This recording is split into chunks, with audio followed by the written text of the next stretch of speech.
మీకు పానీపూరి అంటే చాలా ఇష్టమా? భయాతోడ ప్యాజ్ దాలో అనుకుంటా లొట్టలేసుకుంటా గుట్ట గుట్ట తినాలని ఉంటుందా? కమ్మగా పుల్ల పుల్లగా గరం గరం పానీపూరి నోటి నిండా పెట్టుకొని అనుకుంటా తింటుంటే ఆ మజాయే వేరు అనుకుంటా తినాలని ఉన్నదా? అయితే మీకోసమే ఏకదం పానీపూరి తయారీ కేంద్రం వీడియో తీసుకొని వచ్చిన. ఎంత బాగా తింటారో ఈ వీడియో చూసినాక డిసైడ్ కాండ్రి. పానీపూరేసే చెయ్యి పవిత్రము, ఆ నీళ్లు పవిత్రము, పక్కన మురుక్కాల్వ పరమ పవిత్రము అని పెద్ద మనిషి గరికపాటి చెప్పిన మాటలు ఇన్నోళ్ళు చాలా మంది రోడ్ల మీద పానీపూరి తినే ధైర్యం చెయ్యరు. అయినా ఎవరన్నా పానీపూరి మీద పానం గుంజుతున్నోళ్ళుంటే ఇగో ఈడ చూడుర్రి.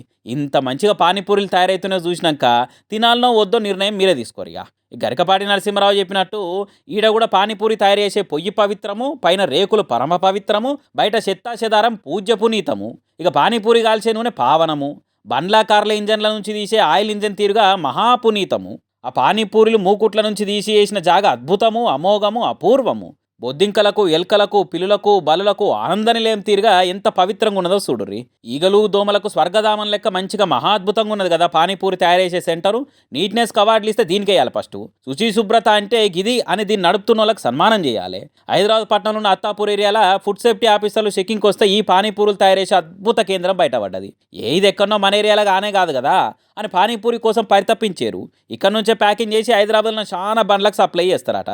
కాబట్టి ఇంతటి అపూర్వమైన, అద్భుతమైన, పరమ పవిత్రమైన పానీపూరీలను తినాలనిపిస్తే ఆలస్యం చేయకుండా ఏదో బండి కాడికి పోయి లొట్టలు వేసుకుంటా తినుర్రి. ఆరోగ్యాలు ఖరాబ్ అయితే తర్వాత మమ్మల్ని అనొద్దు చెప్తున్నాం.